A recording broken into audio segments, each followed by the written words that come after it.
हज का मुकम्मल आसान तरीका, मीकात से तवाफुल वदा तक हज कैसे अदा किया जाता है, आसान अल्फाज में मुकम्मल रहनुमाई। हज सिर्फ एक सफर नहीं बल्कि अल्लाह के घर की हाजिरी है। ये वो इबादत है जिसमें बंदा अपना लिबास, अपना आराम, अपनी आदतें और अपनी ख्वाहिशात छोड़कर सिर्फ एक सदा लगाता है, लब्बैक अल्लाहुम्मा लब्बैक, मैं हाजिर हूँ, ऐ अल्लाह मैं हाजिर हूँ। लेकिन हज पर जाने से पहले चंद बातें जानना बहुत जरूरी है, क्योंकि हज के कुछ आमाल ऐसे हैं जिनके बगैर हज मुकम्मल नहीं होता। सबसे पहले समझते हैं कि मीकात क्या है।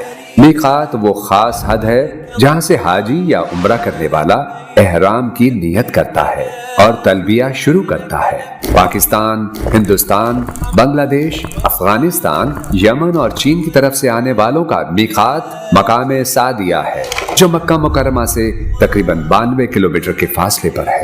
आजकल अक्सर लोग जहाज से हज या उम्रा के लिए जाते हैं, इसलिए बेहतर यह है कि एयरपोर्ट से ही एहराम का लिबास पहन लिया जाए। लेकिन हज या उम्रा की नियत और तलबिया मीकात के करीब पहुंचकर शुरू किया जाए। जहाज में उमूमन मीकात आने का ऐलान कर दिया जाता है। ये बात खास तौर पर याद रखें, जद्दा पहुंचकर एहराम बांधना दुरुस्त तरीका नहीं, क्योंकि जद्दा मीकात के बाद आता है।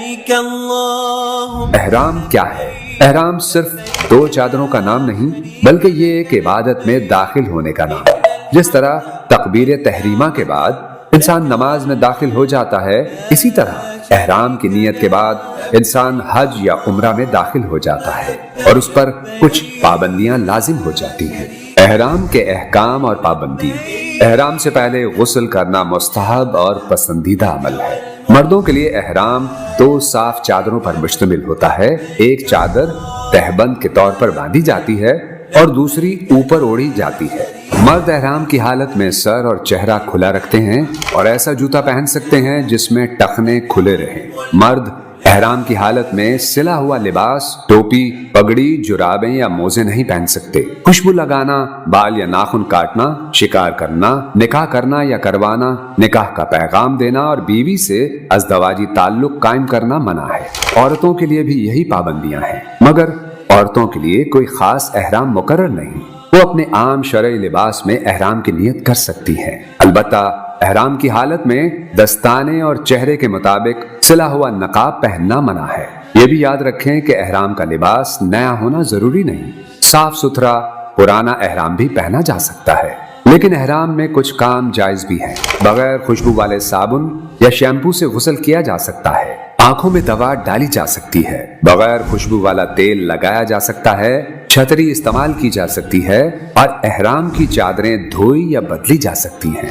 अब आते हैं हज की सबसे खूबसूरत सदा यानी तलबिया की तरफ। हाजी मीकात से गुजरते हुए ये अल्फाज पढ़ता है, ऐ अल्लाह मैं हाजिर हूँ, तेरा कोई शरीक नहीं, तमाम तारीफें, नेमतें और बादशाही तेरे ही लिए हैं। 8 जिल हज को हाजी हज की नियत करता है, एहराम बांधता है, तलबिया पढ़ता है और मिना की तरफ रवाना हो जाता है। मिना में हाजी जोहर, असर, मगरिब, इशा और फजर की नमाजें अदा करता है। जोहर, असर और इशा की नमाजें कसर पढ़ी जाती हैं। फिर आता है हज का सबसे अहम दिन यानी 9 जुल्हज, यौम अरफा। ये वो दिन है जिसमें हाजी मैदान अराफात में वकूफ करते हैं।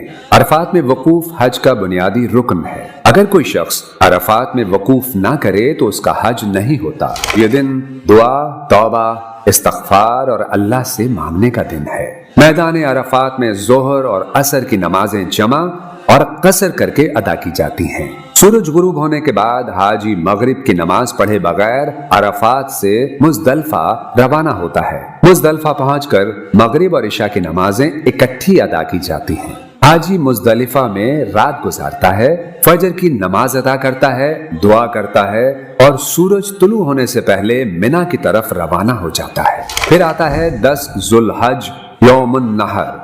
इस दिन 4 अहम काम किए जाते हैं। पहला काम रमी यानी जमरातुल अक़बा को 7 कंकरियां मारना। दूसरा कुर्बानी करना। तीसरा बाल मुंडवाना या कटवाना। चौथा, तवाफ ज़ियारत करना। जमरतुल अक़बा को 7 कंकरियां एक एक करके मारी जाती हैं और हर कंकरी के साथ अल्लाह अकबर कहा जाता है। याद रखें, 7 कंकरियां एक साथ फेंकना दुरुस्त तरीका नहीं। अगर कोई 7 कंकरियां एक साथ फेंक दे तो वो सिर्फ एक शुमार होगी। रमी के बाद कुर्बानी की जाती है। हज्जुल तमत्तो और हज क़िरान करने वालों पर कुर्बानी वाजिब है। कुर्बानी के बाद मर्द बाल मुंडवाते या कटवाते हैं और बाल मुंडवाना अफजल है। इसके बाद एहराम की अक्सर पाबंदियां खत्म हो जाती हैं, मगर बीवी से ताल्लुक तवाफ ज़ियारत के बाद ही जायज होता है। तवाफ ज़ियारत हज का अहम रुकन है। हज तमत्तो करने वाले तवाफ ज़ियारत के बाद सई भी करते हैं, फिर वापस मिना आ जाते हैं। अयामे तशरीक 11, 12 और 13 ज़ुल्हज को अयामे तशरीक कहा जाता है। इन दिनों में हाजी मिना में क़याम करते हैं और रोजाना के ज़वाल के बाद तीनों जमरात को कंकरियां मारते हैं। पहले जमरा उला, फिर जमरा वुस्ता और आखिर में जमरा अक़बा को रमी की जाती है। अगर कोई शख्स 12 ज़ुल्हज को वापस जाना चाहे तो शरीयत ने उसकी इजाजत दी है, बशर्ते कि वो गुरूब आफताब से पहले मिना से निकल जाए।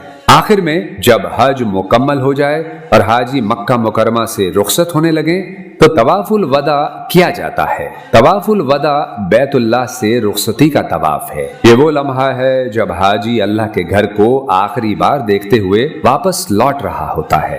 हज हमें ये सबक देता है कि इंसान अल्लाह के सामने आजिज है। लिबास सादा, जबान पर तलबिया, दिल में तौबा और उम्मीद सिर्फ अल्लाह की रहमत से। अल्लाह ताला हर मुसलमान को सही तरीके से हज अदा करने की तौफीक अता फरमाए।